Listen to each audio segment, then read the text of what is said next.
I love that you are in your mother's office, consulting room. Yes.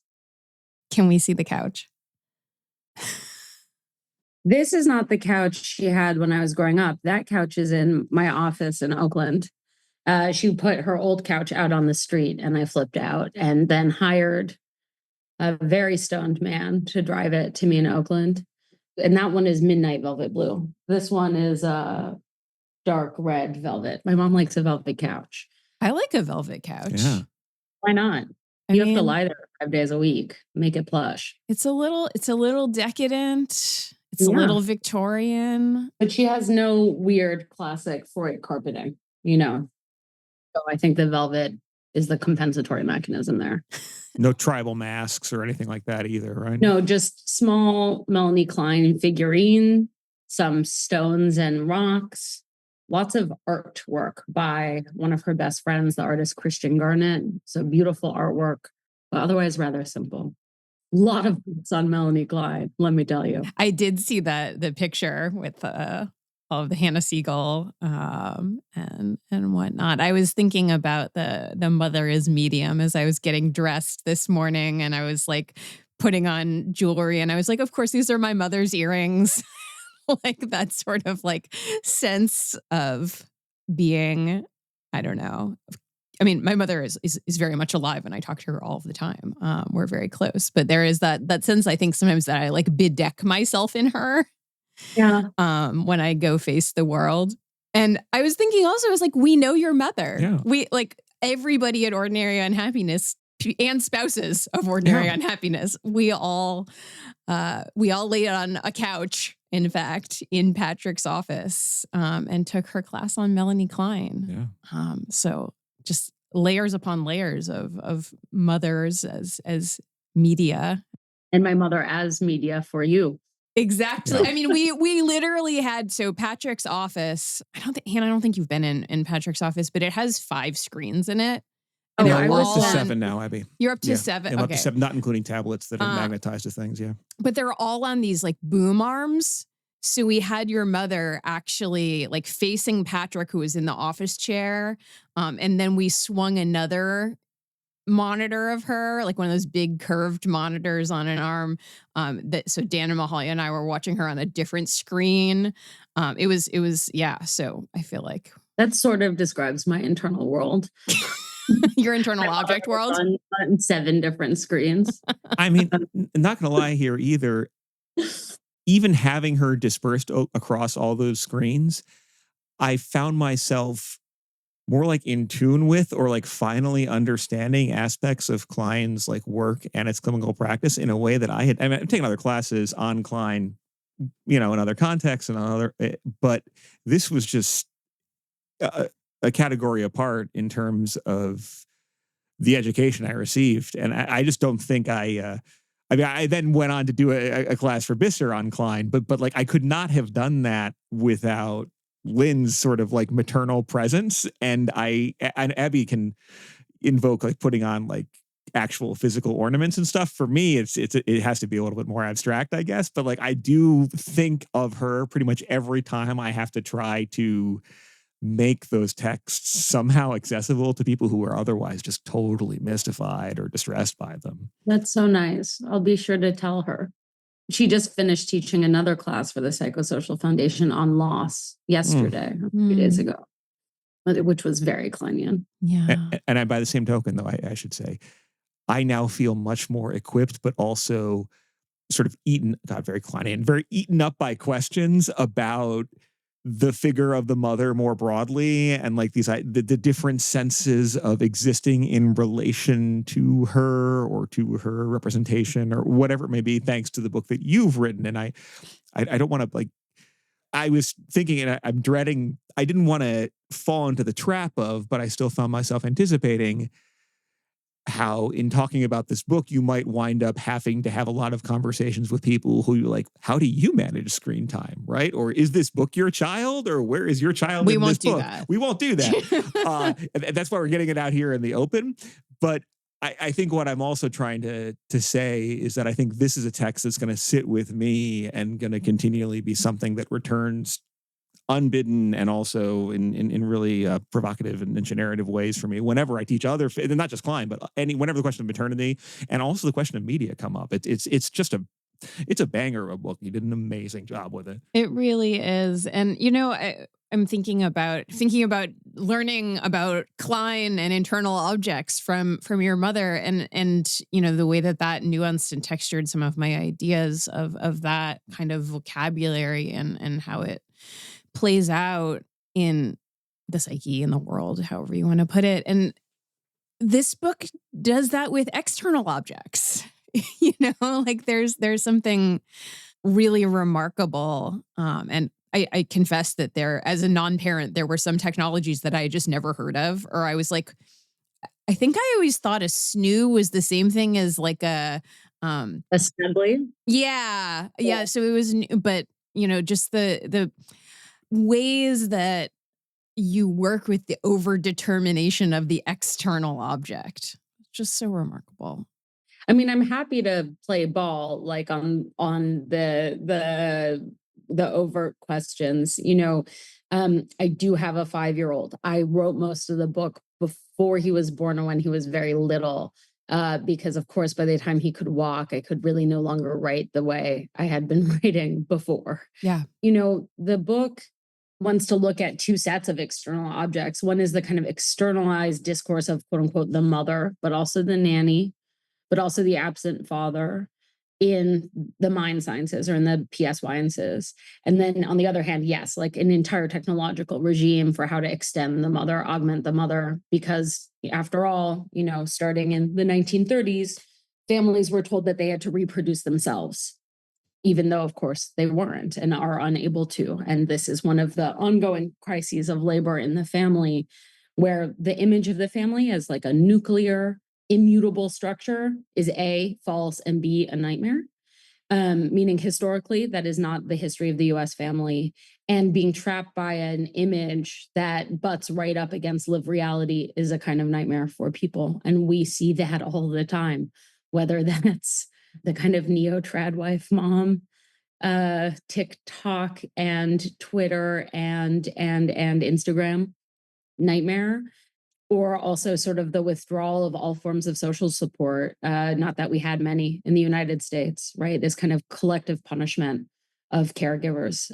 And then also you're talking about the very bizarro, but also quotidian technologies that support us doing this work of care. I'm really glad for you. You didn't know what a snoo was.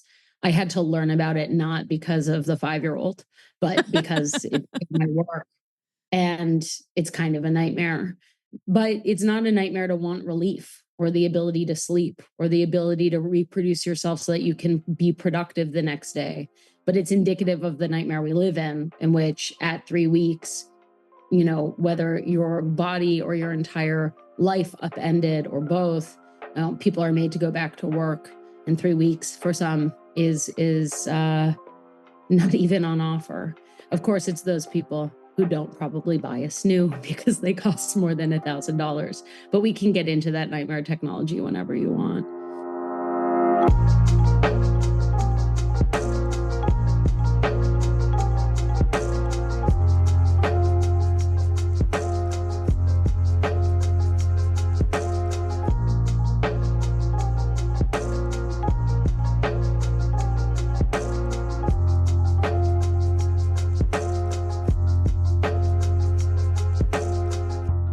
You're listening to Ordinary Unhappiness, a podcast about psychoanalysis, politics, pop culture, and the ways we suffer now. I'm Abby Kluchin. I'm Patrick Blanchfield. And today I am beyond delighted to introduce our guest, Hannah Zeavin. Hannah is a scholar, writer, and editor. Her work centers on the history of human sciences, the history of technology and media, feminist science and technology studies, and media theory. She's assistant professor in the Department of History and the Berkeley Center for New Media at UC Berkeley. Hannah is the author of the award-winning books The Distance Cure, A History of Teletherapy, and Mother Media, Hot and Cool Parenting in the 20th Century. That's the one we're going to be talking about today. She is at work on her third book, All Freud's Children, A Story of Inheritance. And for those of you who may remember Hannah from episode 3, it's been 93 episodes since we talked to you.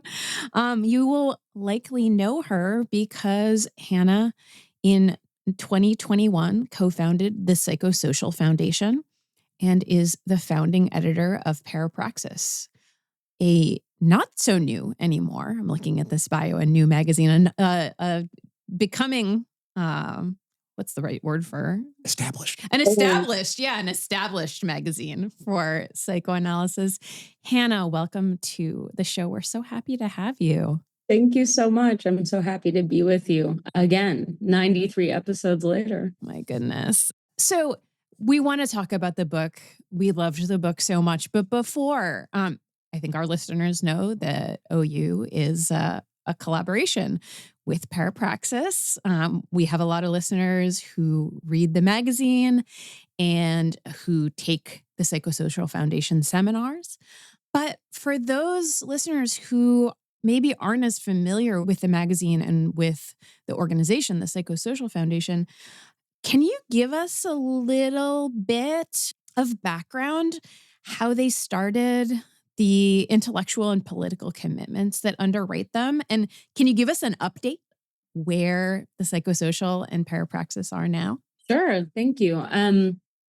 If Parapraxis isn't new, it's still quite young. We're closing right now our 6th issue of the magazine on resistance. We print twice a year and, are run by a wonderful, just endlessly wonderful group of editors and, contributing editors. Patrick is one of them, and the magazine is a magazine of psychoanalysis on the left. And, I feel this all the time, and it always feels like equally urgent, but with different footing. Psychoanalysis is not a priori like a radical tool. And in the US 20th century, and my book sort of provides a litany of evidence for this, psychoanalysis was more often conservative than it was radical in the States. And there are all kinds of exceptions to that, and thank God. But psychoanalysis has been highly conservative on questions of race, the family, sexuality, even as it, of course, was born as a radical theory of sexuality, of the family. So Parapraxis is trying to make and trying to escort where it already exists a radical psychoanalysis for the 21st century, and one that's equal to this century, which is now a quarter of the way done. And we have no idea if we'll see the end of it.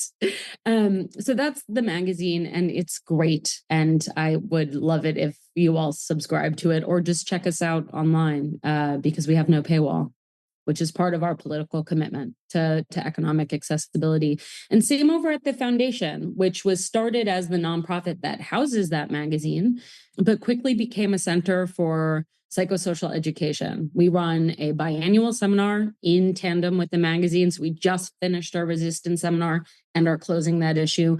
In the fall, we'll be back with a seminar on romances, and then afterwards groups next spring.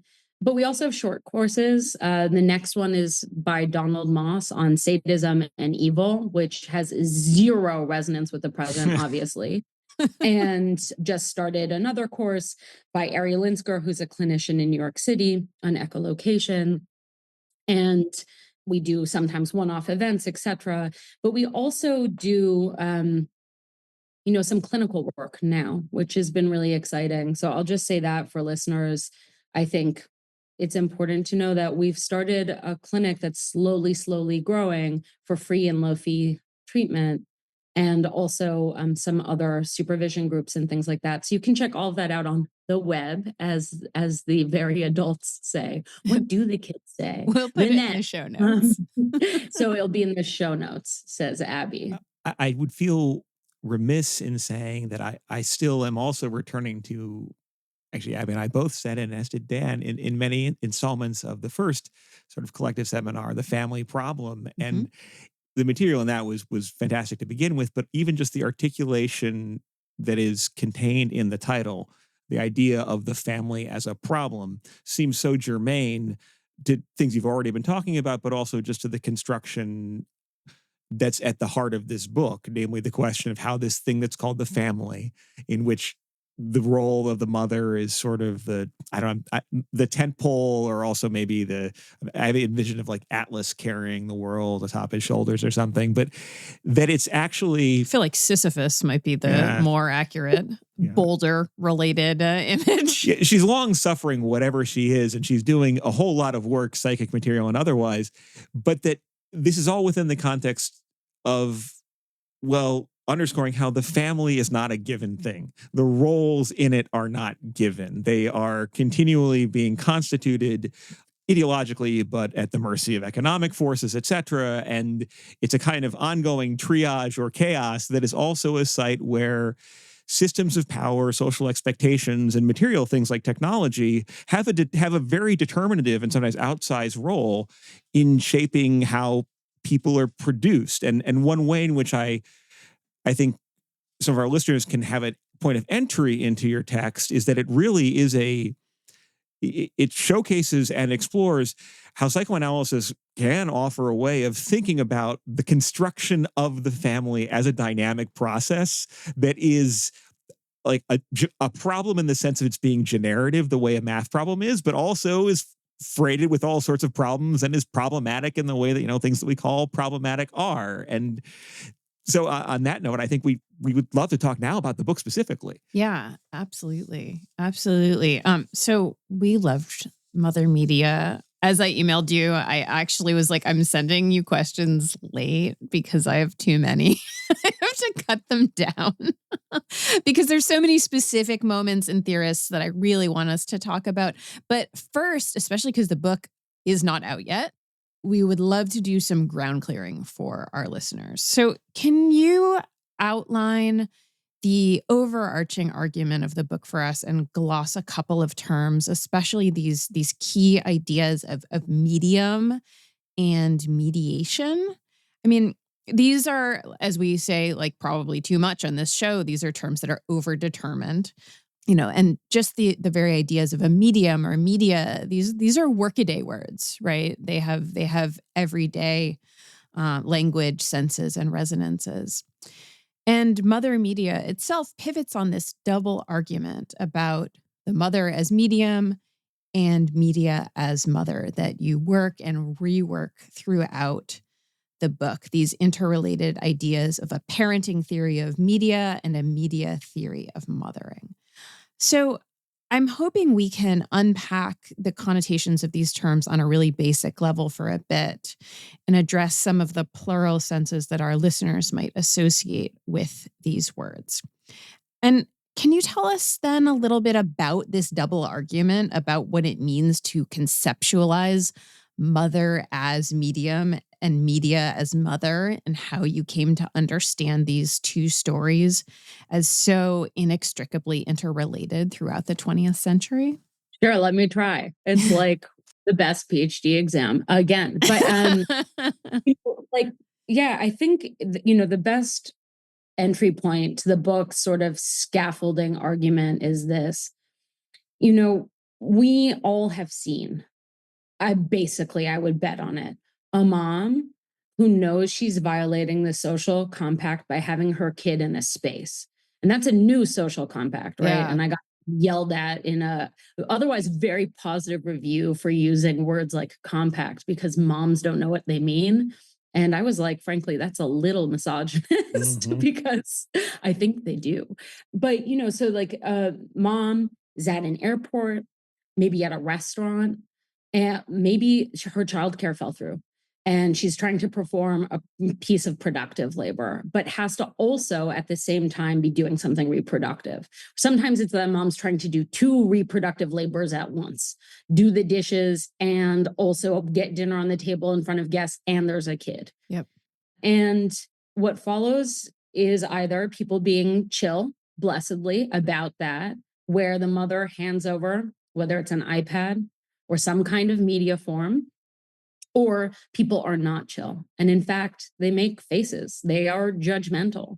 And I wanted to understand why we, judge parents for the use of media when it comes through mother, but also how mother knows to supplement herself with media.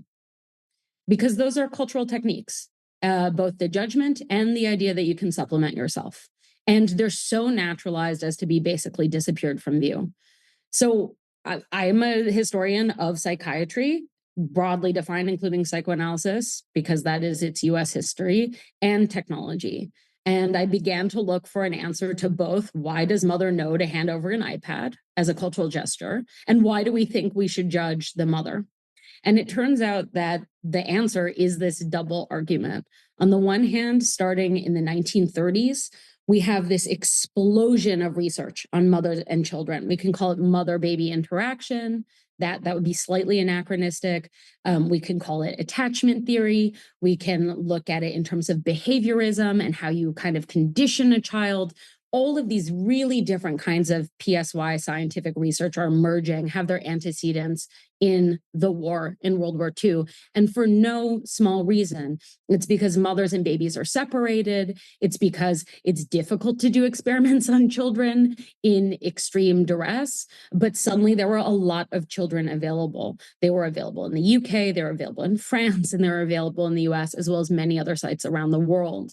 And all of a sudden, even though John Watson would have wanted to punch it out with Sigmund Freud, and indeed really did want to, all of these people, despite all their different trainings, all their different kind of doxy, are starting to talk about the mother as totally central to child outcomes. So the deletion of what we would now call the environment, what we would call the social, and instead it's all on the mother. And they use dozens and dozens of metaphors for this. That the mother is an environment herself. She's an atmosphere. She's supposed to contain, secure. She's envelope. I could keep going. It would become annoying, but I'll stop there. I had a running list of I try and offer them all up front in the introduction because I think it's kind of astounding when you see them listed. Eventually in the US, this gets popularized as the mother as a matrix. Yeah. And the matrix is a synonym for two things, the womb and the medium. And so in really sticking very close to these primary sources, right, just this endless literature from psychology generally, so including psychiatry, including pediatrics and developmental studies, including psychoanalysis that addresses the child, I sort of found that really we could say at the highest level, by 1950, it's really clear, mother is understood as a medium of care and the only one. But at the same time, no, she isn't, because all of a sudden media are being called in to do the work of extending the mother who's now supposed to be pure. Now that creates a double bind or a lot of friction for mothers as they're living their lives. On the one hand, they're supposed to get rid of all forms of attendant care. So for the upper class mother, that includes the nanny. For the working class mother, that means relying on the grandmother or the sister or sort of informal networks and so on. And it's just supposed to be mother with child. We know that that's an impossibility. And we know that for now, almost 100 years, at various points, it looks very different across classes. Media come in to do the work of mothering. And media researchers from the 30s were super hip to that and wanted to know what that would do to the child. And so suddenly we have this passing back and forth for 100 years of this idea of the mother as a medium and media as a mother. And so what do I mean by these things? Media, the kind of definition is the thing in the middle, the mediation that resolves the one into the other. But we also hear this slippage of like the media. Sesame Street is in this book. Comic books are in this book. Mass media. So part of what this book is doing is offering a history of the family. So if you don't know a lot about the US family, you will learn a lot. And I try and make it super accessible to people who've never heard the term scientific mothering. And on the other hand, it's a meta history of media studies because we watch media research panic about the child for, again, about 100 years. And it's also a history of psychology and psychoanalysis and how they've thought about the mother, the child, and also crucially wage labor that supports the family, including the figure of the quote unquote nanny. And I'm happy to say more, but I think that's sort of the ground of the book. I think I want to say one thing that was really clear and that I think will be so immediately recognizable to anyone who's had a conversation about family or mothering, or is, you know, interpolated, as pretty much all of us are, into those roles and conversations, which is, and I thought about this in particular, and I'm going to bring this up in terms of Winnicott, because we've been talking a lot about Winnicott on this show, is the flip side of mediation is immediacy. Yeah. And that one of the things that's so interesting and recognizable here is the fantasy of the immediacy of the mother. And you know, there's this, you have a lovely, and I agree with you, like kind of dismissal of the proto-feminist reading of Winnicott, that even in this thing, The Good Enough Mother, that was supposed to give mothers some relief, even there, in the there's no such thing as a baby, right? There's only this mother-baby dyad. There is this unbelievably potent fantasy of the unmediated relationship between baby and mother. And we see this, and I love the way that your book shows how this comes back in like what we then call attachment parenting. All of a sudden, co-sleeping as opposed to like independent, you know, and just like the ways in which these seemingly kind of abstract ideas are so just mundane, and so pervasive, right? And the ways that even like the seemingly friendliest theories of maternity are absolutely implicated in mother blaming, in what you call, you know, the mother's ultimate responsibility for the baby, which is at the exact same time figured as something that she can never live up to. Look, moms can't win Right. becomes resounding, clear story of this book. Sometimes when so I've been working on the book for a long time now. And it is very much the sister book to my first book, for reasons we can talk about or not, The Distance Cure. So I worked on them at the same time. I've been giving talks from the book for a long time. And people are always like, just throw me a bone. Like, who wrote something nice? And it's really hard because I think we are really attached to Winnicott in the sort of on both sides of the Atlantic as the friendly uncle of psychoanalysis. And look, I make great use of Winnicott in other ways, but I think the work on mothering ideologically definitely contains this last twist of the knife, which is to say that, Winnicott was hyper responsive to political economy and is writing all the good enough mothering stuff and mother as environments and the transitional object, all of these things at a moment where mother redounded to herself, care redounded to mother. I often, when I'm talking to people, I'm like, did you see Downton Abbey? Right. Winnicott's writing after Downton Abbey, right? The kind of quote unquote servant class that's supposed to sort of absolutely reproduce upper class British people is gone. The middle class also has lost its quote unquote nanny. Like, just ask any person living in the UK about like the British nanny as fantasy. It's like a big deal. And Winnicott is saying that's right, because basically mother should mother on her own. And he and Klein is interesting because she at least is totally accepts the idea that the breast is just an image and doesn't have to be a breast. Winnicott, not so much. And this is often buried in their footnotes. Anyway, so I think that one thing we see with Winnicott, but also lots of other people we think are friendly to moms, is like, actually, if we read it really closely, good enough mothering also includes never being bored while changing a diaper. Right. It's a highly vigilant, highly present theory of how to be. And Winnicott ends that essay, and people always forget this, by saying, like, yeah, and if you're not a good mother, you cannot be taught.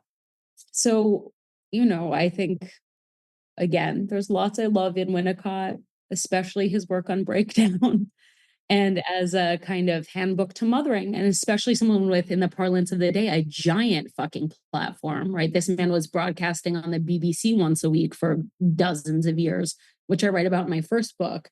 He really met with a kind of mother state, to invoke Helen Sharman's latest book, in the UK. And that was one scenario. And in the US, of course, where we have no mother state, it's a much more pernicious set of outcomes. I'm so struck by this, just these vicious double binds and how both the mothers themselves are put in, and which I want to underscore what Abby is saying here too, particularly for people who are looking for a psychoanalytic text, not to give them answers, but to help them think through some of the problems that they're supposed to have the answers for, as they do things as quotidian as like, try to read as many books as they possibly can, or follow a bunch of blogs, or like just try to make like prep for the job of mothering in this way, but also too the way in which, well, I guess we kind of swim in the medium of having these normative discourses ready at hand for mother blaming or mother idealization, et cetera. But that in all these movements, and they really are sort of like movements that are happening constantly, there is that crushing double bind, right? And the sense that, well, hell, I'm just to be very explicit about this, the idea of the unmediated access to the mother, or like the mother who is entirely present, that's also not necessarily a good thing, right? This is where once we get like these ideas of smothering, but also for anyone. Yeah, this is like the Norman Bates Psycho kind of thing, right? Like an Oedipal victory is that's one, not something you want to celebrate. Yeah, that's a very unmediated access to the old woman, but that's not what you want either. And so there is this kind of like, both on the level of like the historical modes of nostalgia that you interrogate for previous modes of mothering, but also on the level of like, well, we often describe a lot of the cultures we talk about as having daddy issues, but there does seem to be this kind of like returning retrospectively to an image of the mother who was never actually the mother we had, or who was overly haunted by the mother whom we have, in search of some sort of imminence that we can actually have. But in any event, yeah, it's going to be, well, the mother of all metaphors, who is the mother herself, who gets to do all this metaphorical and very material work trying to bridge all these things at once. And I think the genius of your book is to, rather than just like listing these double binds, is to then track them as produced by a properly double sort of dialectical calculus, right? A negotiation between these different senses of mediation and of the maternal function, if we want to call it that. Yeah, I mean, in a way, I joke that either everyone will be mad at me, or maybe, as she hoped, no one will be mad at me, because everyone gets it equally. Yeah. All parenting systems have deep ideology in them, including, the ideology they know they have, and also what's remaindered beyond their ken, because I do believe in the unconscious. And also as they take on real social and material force. I mean, I think the second chapter of the book's on sleep. And I think the sleep chapter shows this really clearly, where, like, to borrow from Roland Barthes, right, the history of infant sleep is a fashion system. For every Skinner, we have a Spock, right? And in fact, right now we have both. So just to back up a little bit, that's to say that in the 30s, we know we had this sort of sea change between the 30s and the 40s, where we went from something called scientific mothering, where a baby had to be observed, documented, it was hyper regimented, wake up at 6, feed the baby, do this, do that, put the baby down for a nap, or else you will die and everything bad will happen. Also, don't kiss the baby, because then the baby will be soft, whatever that means. Definitely put the baby in another room so that the baby will become independent. If you co-sleep, you're obviously a monster. And all of these things always freighted with class, race, and sexuality constantly. And then in the 40s, Dr. Spock comes along with this like beautiful statement, quote, "Trust yourself. You know more than you think." And it indoctrinates an entire nation into what's called libidinal mothering, right? Where your instincts are good enough. Winnicott is very Spock coded, yeah, and vice versa. Spock is also like improbably, and this will probably mean something to like very few listeners, but I have to say it, Gregory Bateson and Margaret Mead's pediatrician. And so like the cybernetic child, also a series of inputs and outputs and feedback loops, is also born there, and so on. And I would say, like, right now, if you ask any new mom, and this is something that the book will give parents, right? What apps are on their phone? And they'll either say these 10 or 0, of course. Because I think we right now live in a moment of either neo-scientific mothering, as I call it, or neo-libidinal mothering. Either the sort of trad wife, raw milk, I mean, this is to make them polar opposites and exaggerate them, or the highly regimented, Snoo, right? Wonder Weeks, all of these kinds of behavioral apps. And then there's this admixture in between as people ordinarily live it. But I think that, those double binds of how to be immediate and totally mediated, it's another way of saying the fashion system. And at no point is anyone congratulated for being any good at it.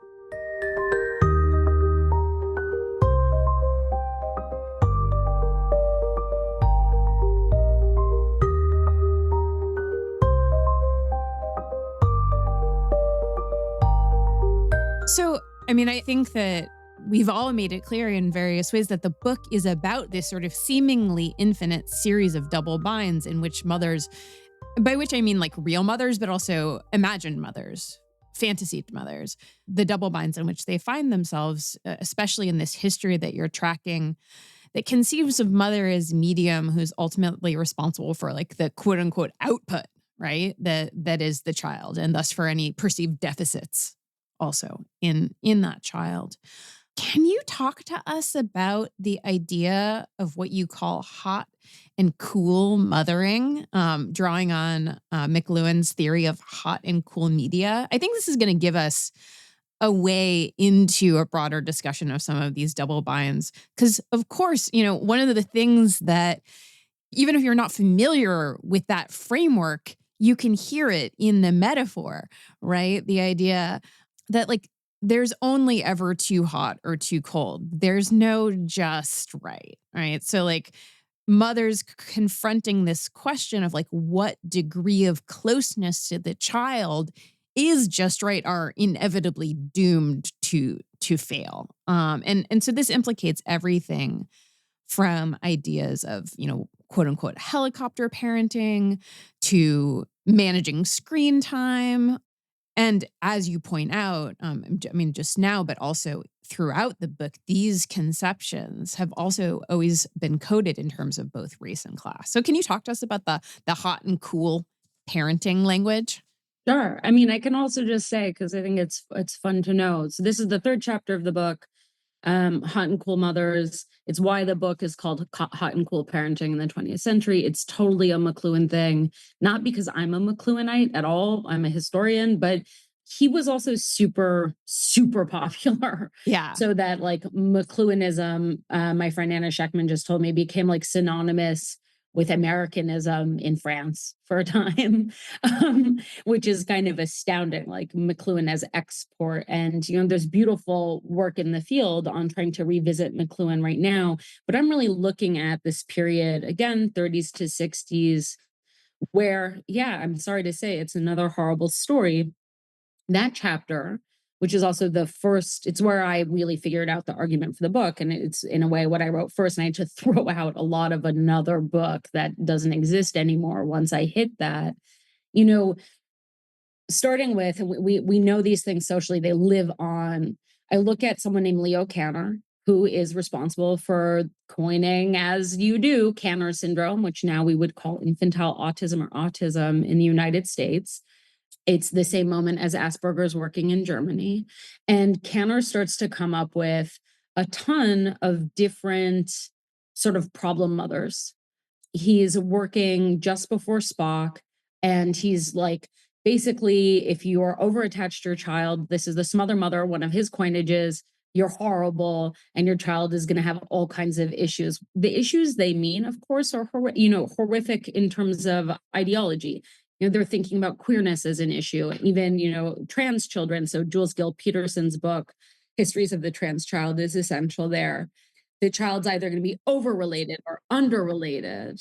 And Kanner is working his way through this when he starts to notice that many of his colleagues' children at Johns Hopkins, where he's working in the brand new child psychiatry clinic, are not very interested in people. And that's how he describes it. They're really interested in objects. And in fact, they treat people, all Kanner, not me, like objects.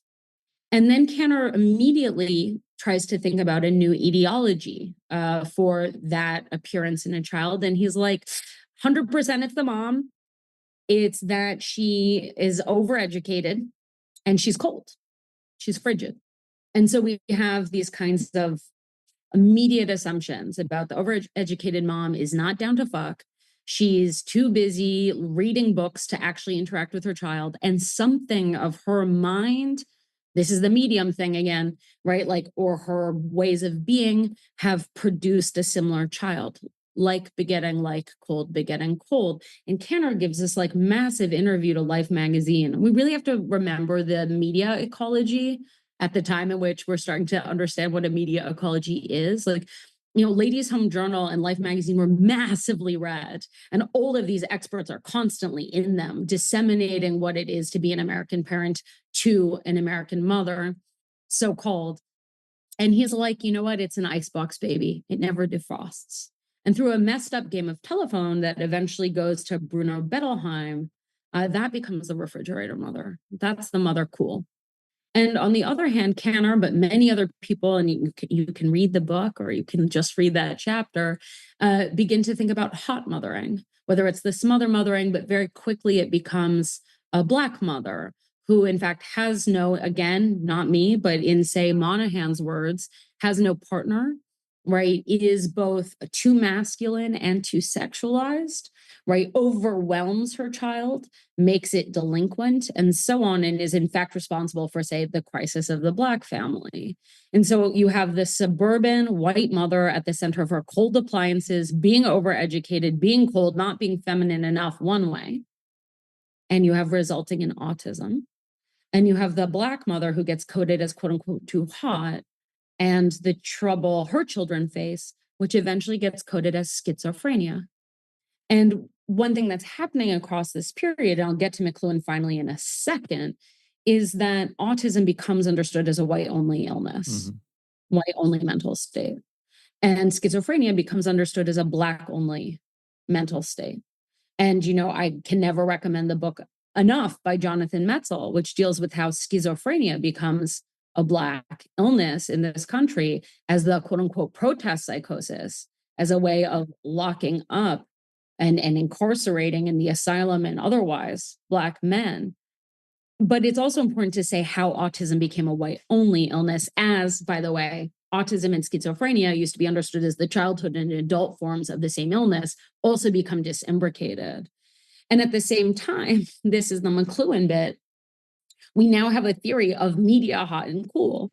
And we have all of these thoughts about what television are doing as a hot medium and how it produces a cool subject, and vice versa, and how books are become understood as, cool media, and the phone call is understood. And as McLuhan begins to class, and I mean class in both forms, and race, the world, because McLuhan's not content to talk about media. He's content to talk about the entire world in terms of his systems theories.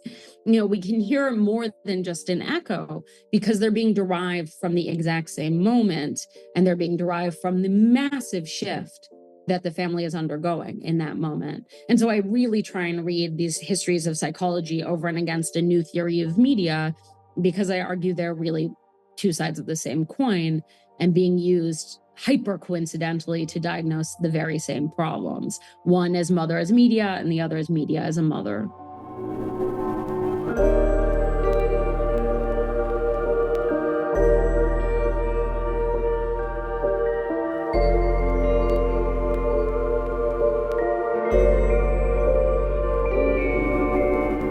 So, one of the really distinctive elements of the book is how it weaves in these, honestly, like really fascinating stories from the history of technology alongside the ways that mothers are imagined and conceptualized and, of course, blamed. You take us on this journey from the invention of the baby monitor to the snoo to the smart home. So one of my personal favorites, and I hope we can talk about it, is the story of the Skinner air crib, which, as you note, has often been incorrectly conflated with the Skinner box, right? Like incorrectly, but tellingly. So can you tell our listeners the story of the air crib and about this really illustrative contrast between Skinner and Dr. Spock as part of the continual trend cycle between these ostensibly unmediated forms of mothering and scientific, or what you call neo-scientific mothering.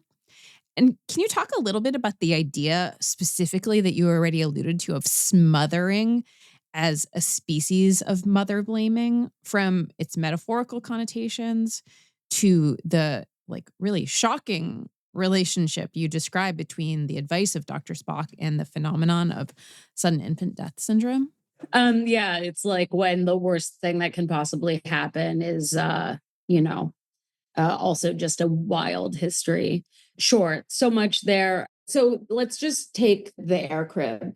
So B.F. Skinner has a really bad rap. He Like, really in a does. way, he's Winnicott's opposite. Yeah. And of course, like, what far be it from me to be the person who's like gonna celebrate behaviorism. No, but he has a really bad rap. And so that, of course, colors this story, which is that Skinner and his wife were about to have their next child, and they didn't want to do it the same way as they had done the previous, She was which has, tired. yeah, she Right. was tired. And also, I think they were like, there is a better way here if we use technology. So they decide they made a list, and they're like, what are all the things that you really extra hated about doing it the first time? Changing diapers, changing sheets on cribs, which is really annoying. I totally get that one because they're so tiny. Yeah. Anyway, so like Winnicott says, don't be bored changing a diaper. Skinner's like, I have a machine for that. The baby waking up, how can you get the baby to sleep more through a night? And he just put his mind to it, and designed this basically like, think of a small baby's crib that also on top of it has an aquarium or terrarium, because there's no water.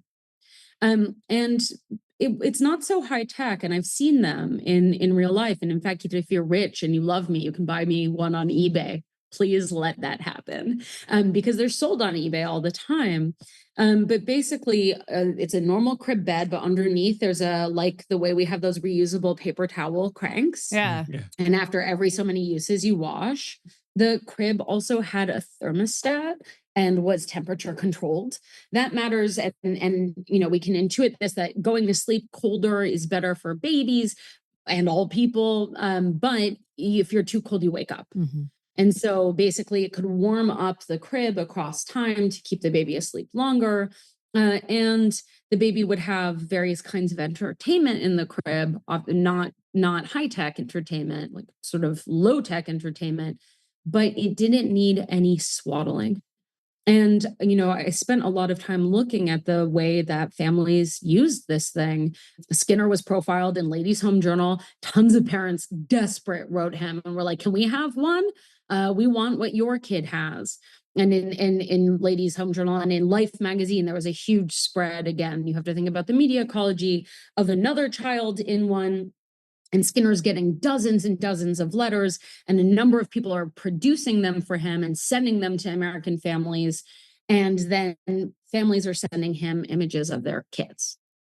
And of course, people are like, on the one hand, you are absolutely ludicrous to mediate maternal love. That is your wife's job, they reply. I don't care that you figured out a crank to change the linen. Your wife should be doing that. And they're outraged. With Right? total loving attention. They call it an artificial womb, all this stuff that it just isn't. And eventually it gets collapsed into Skinner box, which is one of his other technologies for rats and pigeons. Yeah. It's like so pejorative, using his own name against him. And on the other hand, the parents who are using it love it. They think it's like the best thing to ever happen to them. And you can only know that if you spend time in the archive. But again, these dozens of families are sending it in. So to come to the Spock thing, which for a second will seem like it's not related, but the two really converge. Spock, at the same time, with his trust yourself, more than you think, is also really interested in how to keep babies asleep. And one thing he notices is that babies love to sleep on their stomachs. They love to sleep in the prone position. And there, again, has been all this research on sleep, very contradictory advice. And Skinner's like, forget it. Just let the baby sleep how it wants. And Spock, again, it's like the #1 best-selling book in the United States. And so people are like, great, I don't have to try and swaddle my kid into like not sleeping on its stomach. That is how many babies prefer to sleep. And some public health researchers have done the work to show that there's this massive spike in sudden infant death syndrome as it's being codified as such, right when Spock gives that advice. And that when the manual gets updated, but also in the 1990s, we have this back to sleep campaign to put babies back on their backs. The rate of SIDS drops. But there are also all of these other ways that you can militate against SIDS.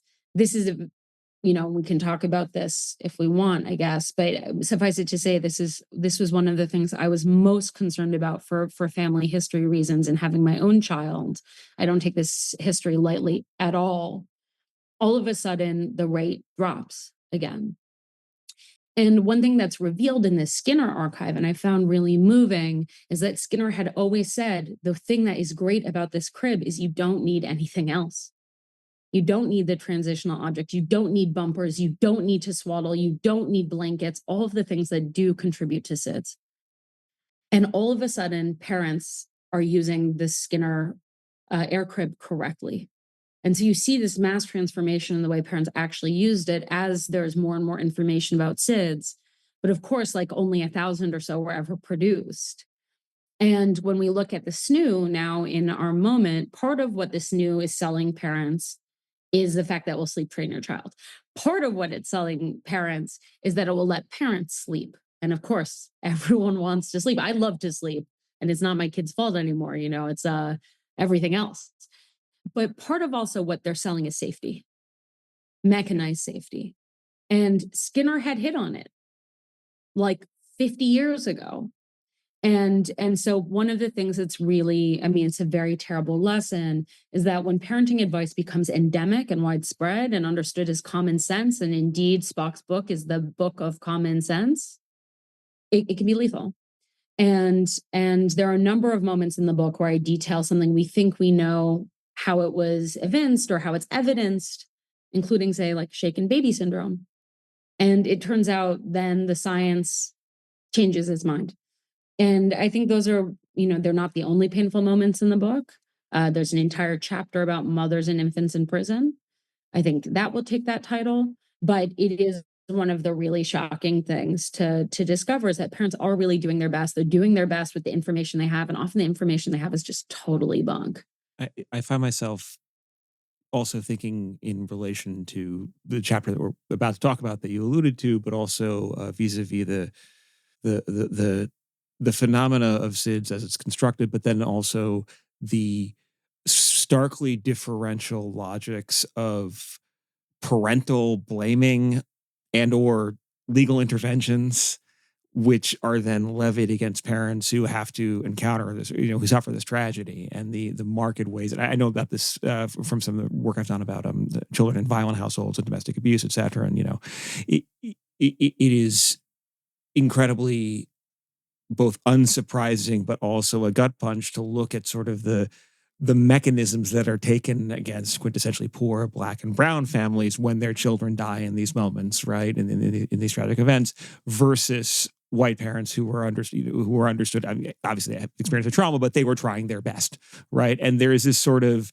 way in which the industry of advice giving and the sort of the moral logics of parental responsibilization are always interfacing with broader disciplinary and carceral mechanisms, which result in situations in which parents who are trying to do their best as they understand it, and whatever their race, will be treated as the agents or as the active agents of their demise. And here I can think even of people that I think there is some specific data, and I can try and dig it up about Child Protective Services or parole officers just assuming that when there's a SIDS death in the household of someone who's on parole, that is a sign of parental neglect.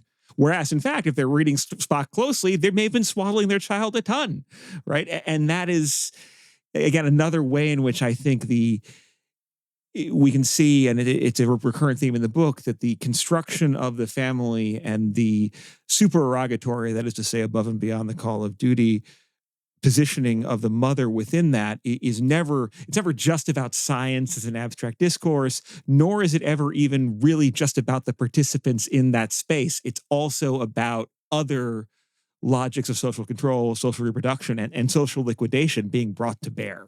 Absolutely. I mean, and this was one of the things that, I mean, there's so much there. I mean, Dorothy Roberts' work on CPS, Yeah. Child Protective Services, and also, and that's often how she's thought of and amazing, but she's also this incredible feminist and science technology scholar, and has just always been, I think, sort of for me, the top of that field. And her work is really instructive there. And CPS is going to read any sign that it can find, whether it's crumbs on the floor to, of course, every parent's nightmare, absolutely, through its ideological lens. But it has the power to do something about it. And what it has to do, what it does, and what it has the power to do is rip families apart. I spend a lot of time right now, but also all the time, with my brother Isaiah, who's a family defense lawyer. And, every single court case he has is one of these cases here in Brooklyn. And one of the things that was very disturbing was to do research on how these programs were evinced, from the jump. So I say in the book's introduction, right, I start the book, I really think about it as beginning in 1912 with two advents. One, the advent of what becomes Child Protective Services in the United States, starting here in New York, and also the smart home. And those actually are sort of, in a way, that's where the book ends. They are histories that crisscross across the 20th and indeed into the 21st century. And they seem to tie together these themes of surveillance, of vigilance.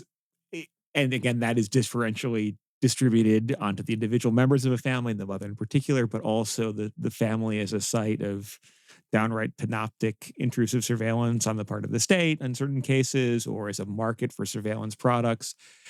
And if you'll permit just another connection that I found myself drawing, and this is because for our Severance episode, I found myself revisiting that fantastic, I think it's Beckert, and that volume, Slavery's Capitalism, that sort of political economic history thing.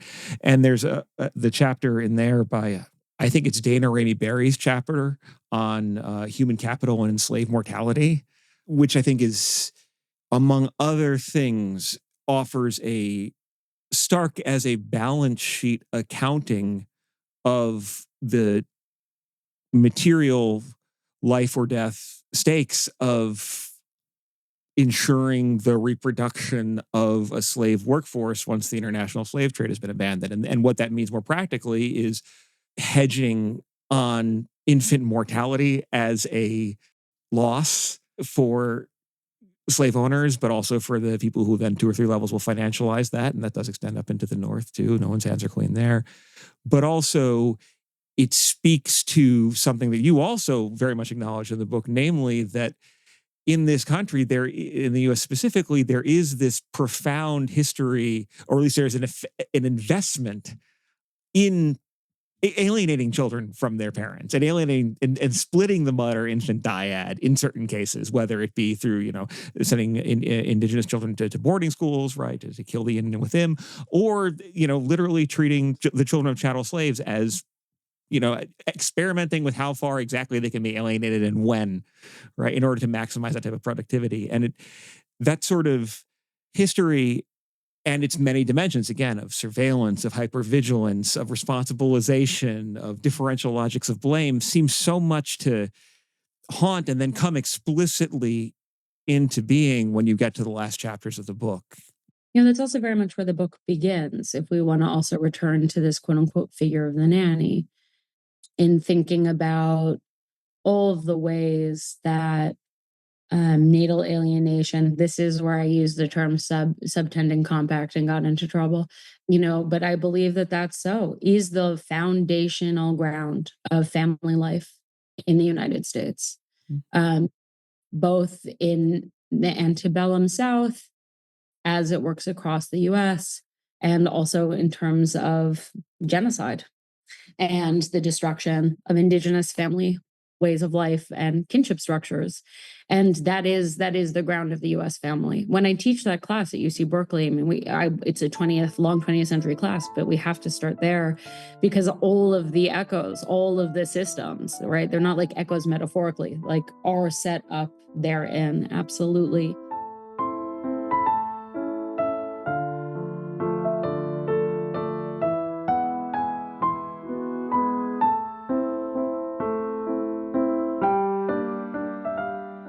Hannah, I want to make sure that we get to what I think you called the most depressing chapter in the book. And also, I mean, in some ways for me, this is the hardest hitting, which is about the many uses of attachment theory with particular attention to its use of technologies, specifically of video recordings of babies and mothers. And as you write, and I thought this was such a lovely, well, maybe lovely isn't the right word. It's an incredible encapsulation of something that's like deeply true. You say, quote, attachment theory is a misnomer. It's a theory of deprivation, close quote. And so you set this chapter against the backdrop of America's long histories of parental alienation, and specifically within the context of the development of the modern carceral state, demonstrating how attachment theory has been used both in service of and against incarcerated mothers. And I learned so much from this chapter, not only about the uses and abuses of attachment theory, but about the history of prison nursery programs. And so I'm hoping you can tell us a little bit about that history and also about the extraordinarily illustrative case of Terry Jean Moore, who is an incarcerated white woman who sued successfully in 1979 to be able to keep her baby with her in prison. One thing you got to know about ordinary unhappiness is like each question is like 10 questions. You know, they all start out being 2 questions, Yeah. and then I let Patrick get a hold of them, and then they turn into 20 questions, and then I edit them back down to 10 questions. Yeah. I mean, I love it. It's like unbelievably generous to be read She this is way. cold, I do hot. Wait, no, that's not quite right. Let's think about that. Let's put a little pressure on that statement. But, you know, like, okay, there's so much to say here. So basically, that chapter is about mother-infant interaction, and it includes attachment theory. Yeah. One of the major people I'm looking at thinking about is Renee Spitz, who like is not an attachment theorist, but whose theories are in conversation, including thinking with and against, we might say. John Bowlby's, who is, you know, with Mary Ainsworth, the author of attachment theory. Attachment theory is not attachment parenting. I think that's the first thing we should clear up for listeners, because otherwise we might lose folks. Attachment parenting, which I also talk about in the book, is called immersive parenting. And then they realize that sounds like drowning. And so they rename it, sort of borrowing from the scientific legacy of attachment theory. It's a better rebrand. Totally. And is also very much about keeping babies close and not mediating, right? Mm-hmm. Parenting. Yeah. Mm-hmm. So the body of the mother is the medium. Yeah, that fantasy again of this unmediated relationship to the mother, in this case as the secure base. Yeah. Totally. So Renee Spitz is one of these guys I gestured at the top of the hour, where all of a sudden the stunning conditions of World War II make it possible for him to start doing empirical psychoanalytic studies. He uses the film camera as part of those empirics, and there's beautiful scholarship in my field about that. And one thing he's also doing is he's able to take close-ups of the baby's face as the baby has the mother go away and as the baby is reunited with the mother. This is going to already, to listeners who know what attachment theory is, going to sound like it. And a lot of the conclusions that are drawn by Spitz are not also different from the conclusions drawn from Bowlby, though they have also violent disagreement. And that's going to be too in the weeds. But Spitz is doing this work. He's doing it in orphanages, obviously, mother, baby, going away, coming back. Orphanages now, I think we really think of as the ultimate separation, but they were used much more flexibly in their earlier antecedents. In hospitals, where, up until 1952, when Bowlby made a film, parents basically were forbidden from visiting their children while they were hospitalized for like broken arms or appendicitis or whatever. You drop your kid off, you pick your kid up. Bowlby actually is the person to intervene in that at the level of public health in the US and the UK, but also in prison. And this is a kind of known case in my field, like in the scholarly field in which I operate, but no one seemed to really pause over it. And that's in part because Spitz's work in the hospital and the orphanage and with the middle class family as the control case, which is really interesting, got a lot more play. And I went and looked at the Spitz archive, and I was just pretty hell-bent on figuring out what prison it was, because it had never been said. And then that both was confirmed by a footnote in the archive, but also by common sense, because there really was one women's prison in the US that had an operant and very famous mother-baby prison program from 1900. And that is the prison in upstate New York that's now called Bedford Hills. And Bedford Hills is super famous. It's super famous for a 1970s uprising of women. It's super famous because the women from the Weather Underground were held there. It's super famous because it's a quote unquote go home prison. So it has a ton of prison programming. Belle Chevigny, who is a family friend who's no longer alive, right, did one of the very first women writing in prison programs there with the women from the Weather Underground. It also is a prison that pioneered, the prisoners themselves, incarcerated women themselves, pioneered a peer-to-peer AIDS counseling group. So it comes up from time to time, but it's mostly famous for this mother-infant prison program because children up to the age of 3 were allowed to be with their mothers incarcerated. And this is actually a case, it's the case, I had a version of this with my first book where I couldn't stop thinking about the suicide hotline, and I'm still not quite done. And already, right, I stopped writing this book 2 years ago. I'm already still writing about mothers and infants in prisons and how we have a long afterlife of this research, but that's who Spitz was researching. And Spitz was researching these mothers and their babies and the forms of reuniting that they would undergo, but also separation at the whim of wardens, nurses, people who are supposedly providing medical care to the children. And so I have all of the prison day books that document these comings and goings at the same time. And of course, they are the foundation of the reunions and separations that Spitz is looking at and studying. And that's where this kind of, attachment theory was first called a deprivation theory. And you can see that that's actually what these mother-baby interactions are based on. And then very differently or separately in the UK, again, they're very much in conversation, like both quite literally in journals and so on. Bowlby begins to work with teenage delinquents and begins to evince his theory of attachment. And so we have a different population of incarcerated children being at the center of that theory. And very quickly, both Spitz's work and Bowlby's work are variously domesticated so that we have something like attachment theory, something that you can take a BuzzFeed quiz of, which is to say, how do you do with separation and reuniting as from the child's point of view? And then that will tell us about that child's quote unquote attachment style and how that will follow them for the rest of their life, is Bowlby's argument. Are you anxious? Are you anxious avoidant? We've heard all of these, right? This is the BuzzFeed shit. And so I trace out how this shows up, not just in these two carceral sites, the American prison and the delinquent teenager home that Bowlby's working on, but how they reappear. And that's the Terry John Moore bit. So in the 70s and 80s, there was still only this one mother-infant prison program, which meant that all babies that were born in prison were taken away from their mothers, with very few exceptions. There are kind of other moments where there are some fights over this, but there are no standardized programs. It's important to say the US is one of 4 countries that routinely separates mothers and babies for the purposes of incarceration. The rest of the countries in the world, that means there are 197 total. I know from my 5-year-old who's currently obsessed with geography.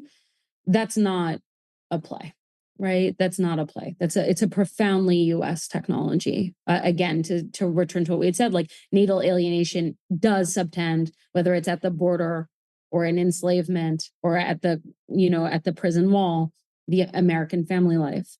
So I began to trace out every time attachment theory was used as a legal argument, which took a really long time. And a selection of those cases are in the book.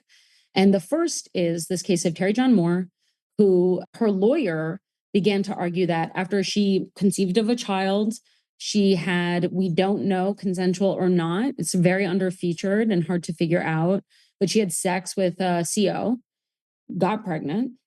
Yeah, exactly. So like Patrick's making a face at me.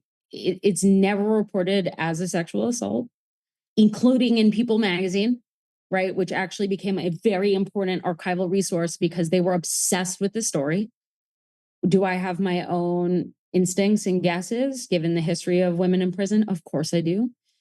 And she is pregnant and she wants to have her baby with her. And so a lawyer is retained and the lawyer makes an argument that if you take the baby away, the baby will always have a deficit of attachment because it will have been separated from its biological mother. And so this is a moment where attachment theory shows its flexibility because on the one hand, it can say, keep the mother and child together. And on the other hand, it's used algorithmically all the time to say that mother is not stable enough.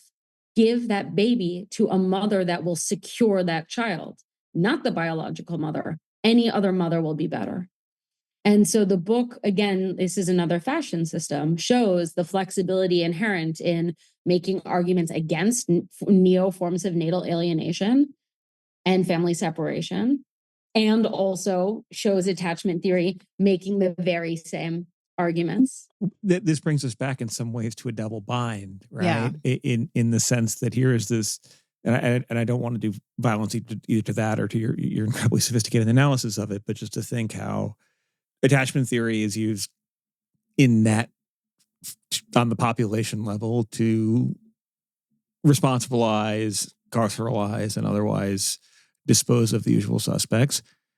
Yet also its vocabulary and its very hegemony allows for certain people to use it to their advantage, right? And I should say, just in the courses that when I've taught occasionally, and it's less grave of an example, when I've tried to talk about or add some sort of more easily accessible vocabulary or just sort of terms to play with, what teaching things like, I don't know, like Andre Green, right, on the dead mother, or thinking about like severe disturbances in childhood. Yeah, what a book. And of course, it's on my own mother's desk. That book makes me cry every time I know. I fucking read it.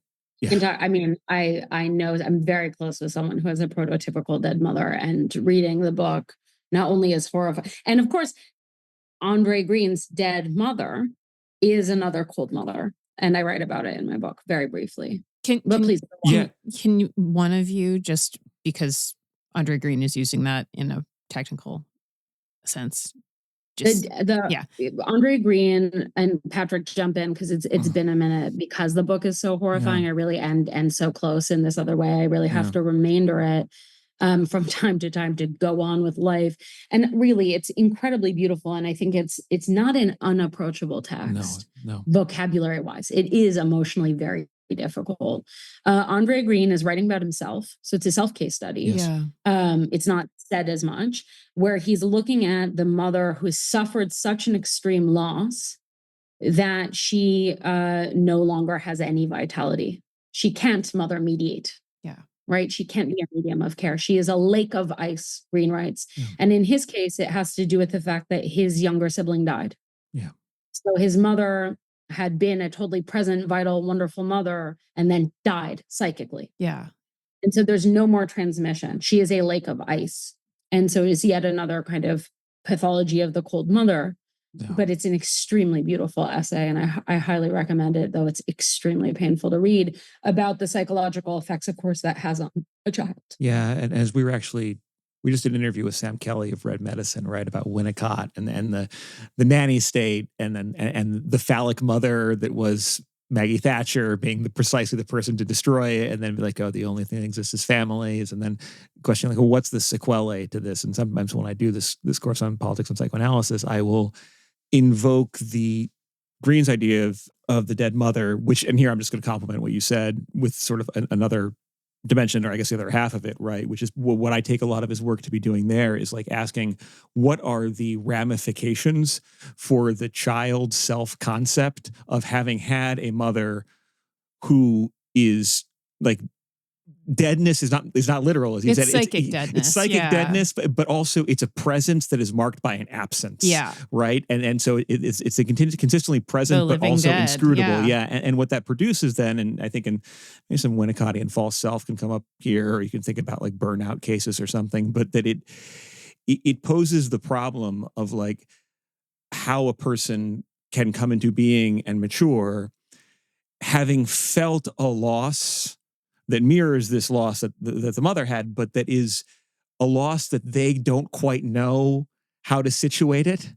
Or as he even talks about, it's like the grave with the headstone knocked over or otherwise disappeared, such as like, how do you know you have a sense of loss, but you don't know what the loss is, and you may not even realize it as loss? What does life look like? And then part of the reason why this, wrecks me apart from personal stuff is also how it wrecks so many of my students who oftentimes are clinicians, and they're like, oh, this is the story about why I became a clinician, right? The entire work of therapy becomes a series of reparative gestures, right? And then to tie a bow on it with the red medicine stuff, it's like, well, we could maybe, what do we say about the nanny state as a mother once it's dead and gone, right? What are its children who don't even know what they are missing or losing when in this space? But to go back to this double bind stuff, right, that I think is helpful. When I try to like give more granular examples of that, because it is like, that's pretty, I think we just already covered, it's pretty both heavy and also hard in different senses. I will mention some of the stuff about attachment style, or some of the ways in which it seems to feel predictive, or like even like, take a BuzzFeed quiz, get a sense of this, right? And even as we're going to talk about this more in an upcoming episode, by the way, with Lily Shirless. With Lily Shirless, yeah. That.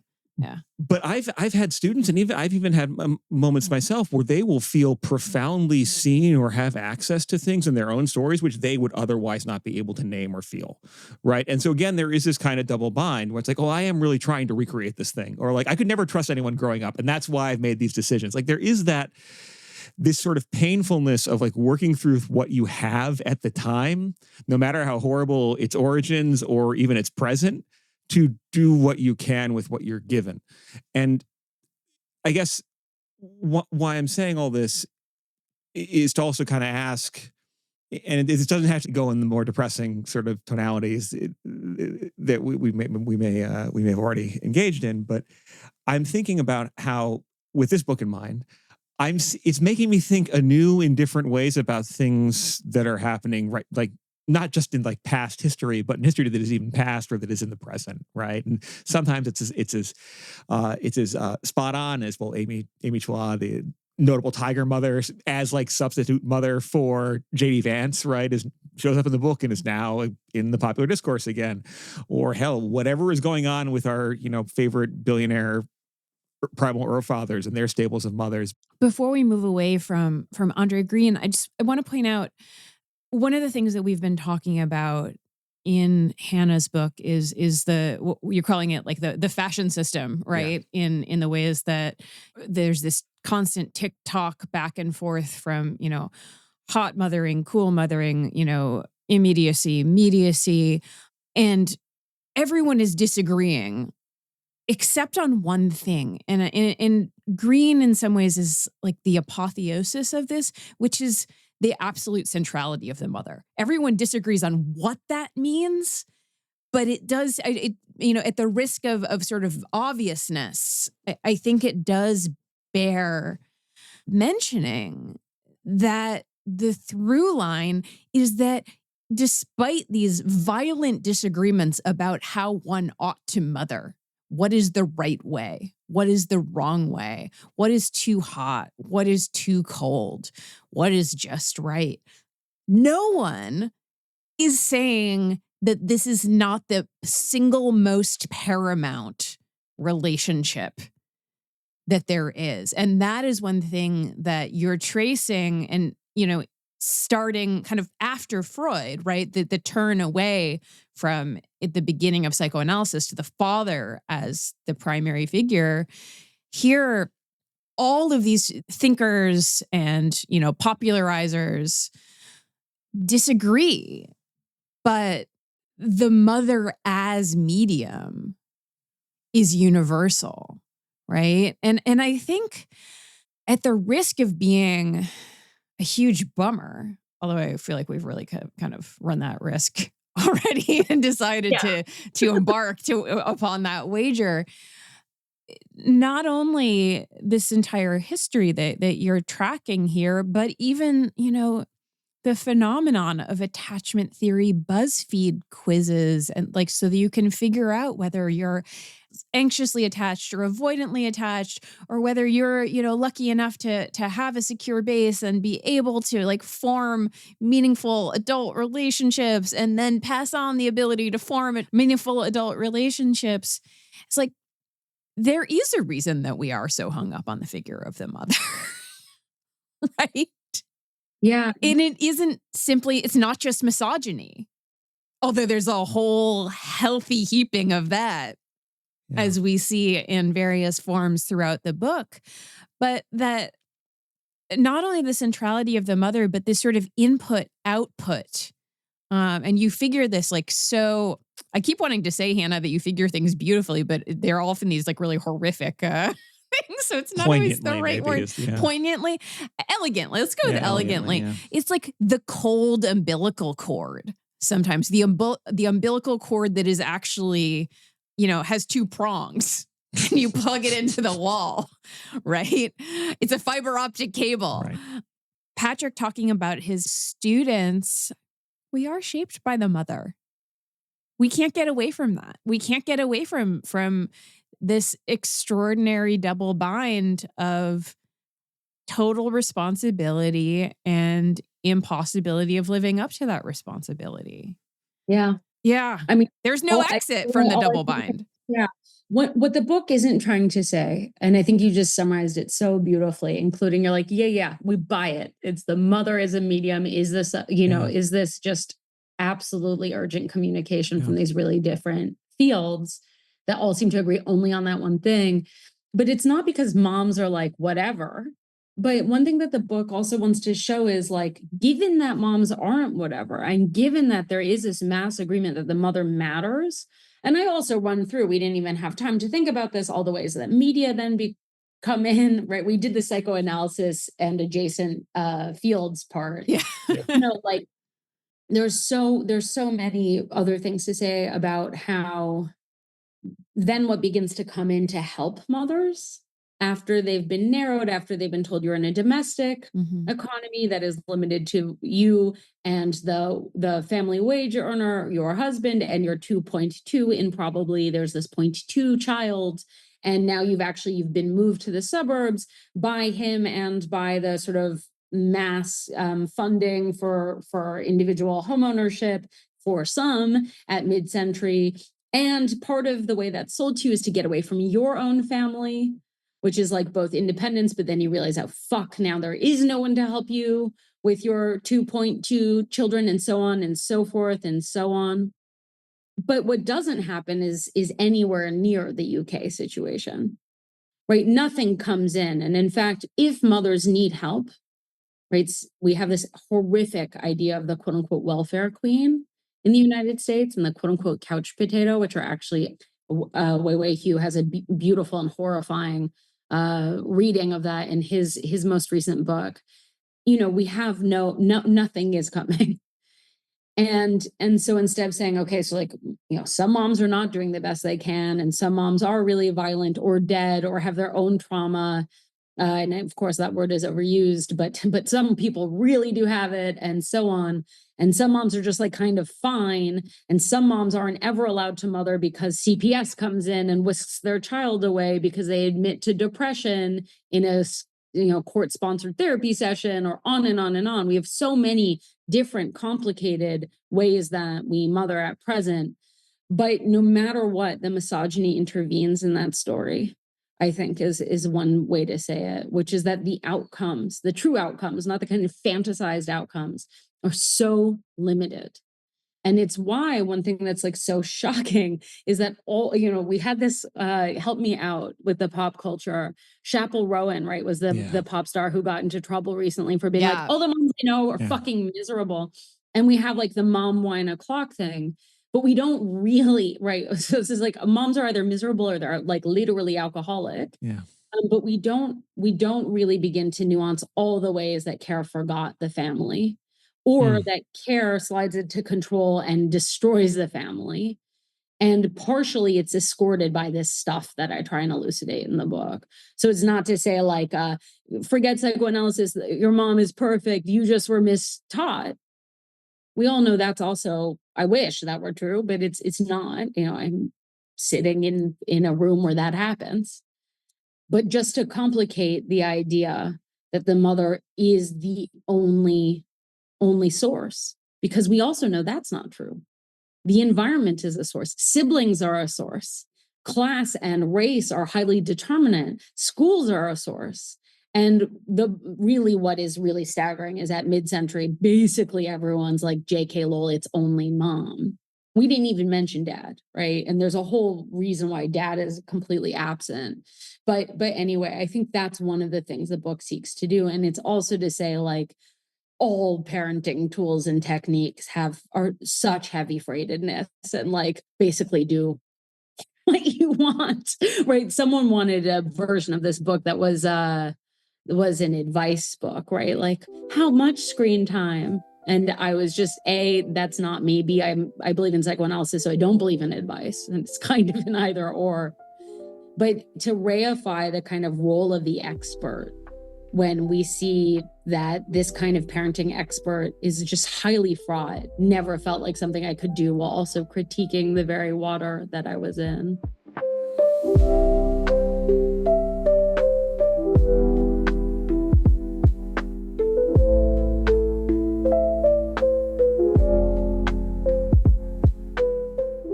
Hannah, before we go, can you give us a little bit of a teaser about the book you are working on now, which I know is going to be of interest to our listeners, All Freud's Children?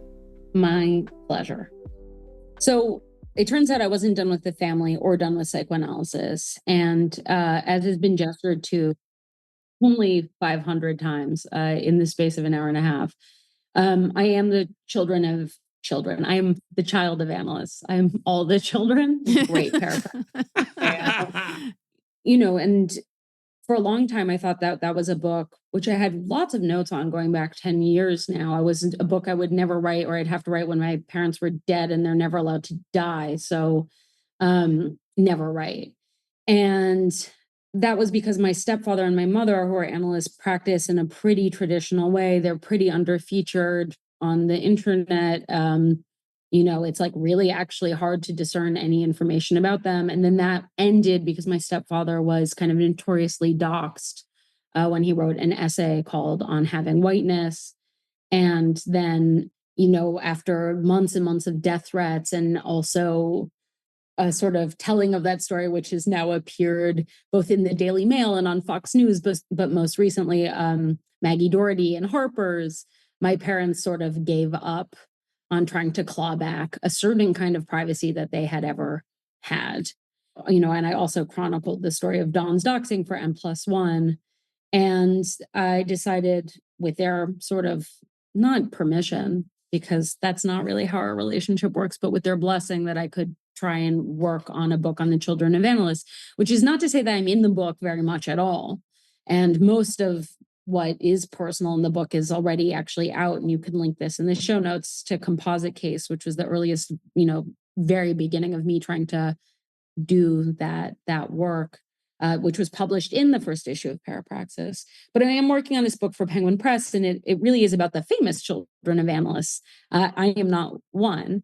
So starting with Freud's children, and then Klein's children, Lacan's children, Wilhelm Reich's children, and then a long section that mirrors the Anna Freud and sibling section on the children of the clinic, as I call them, which is Toscaeus's family, and then all of the families he kind of pseudo gave birth to, both intellectually, but also it turns out they all kind of lived together, whether that was in Blida or at Laborde or so on. And it's been an extraordinary privilege, really, and I use that word really advisedly, to work on this book. I've interviewed Wilhelm Reich's children, in incredibly intimate ways, including his daughter, Lori Reich Rubin, who died last year after doing a number of oral histories with her, and his son, Peter Reich, who, of course, was played by Kate Bush. And Donald Sutherland plays Reich in Cloud Busting, the music video that's about and song that's about his childhood, but also Melanie Klein's grandchildren. I mean, I could just go on. And just not that long ago was in Algeria at Blida, walking around the place that Fanon worked, and also, of course, where his younger child was born. And so that's what, after I'm done touring behind Mother Media, that's what I'll be doing for the foreseeable future until I turn that book into Penguin. We're so excited about this.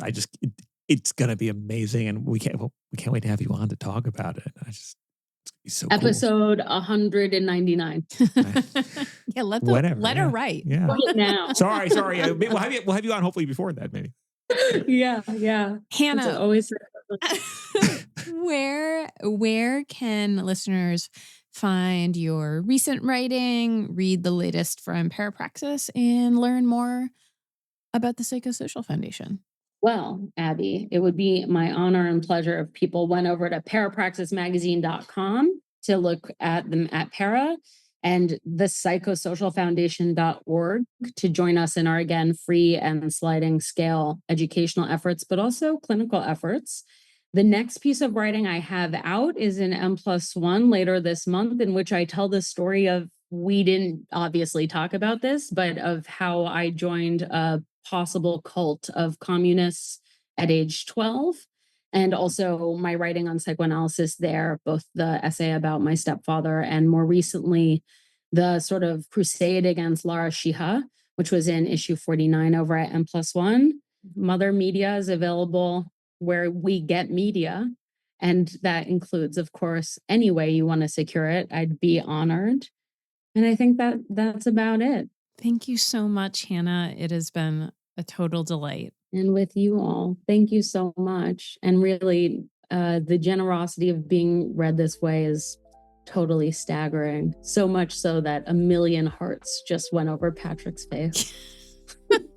Zoom has some, as a technology, as a medium, it has some virtues. Zoom is a medium. Yeah. We can say that for it. It is both hot and too cold. It is definitely not just right.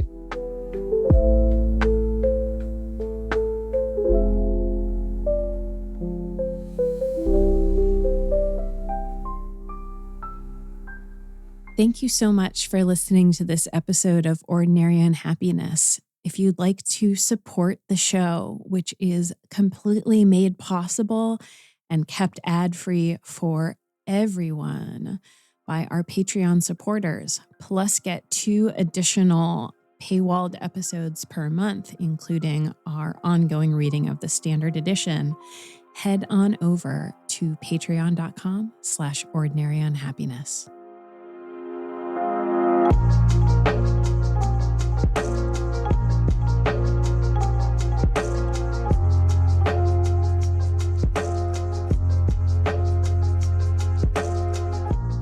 This has been an episode of Ordinary Unhappiness, a podcast about psychoanalysis, politics, pop culture, and the ways we suffer now. I'm Abby Kluchin, and today I was joined by Patrick Blanchfield and Hannah Zeavin. This podcast is produced by Dan Yowell. Theme music by Formal Chicken.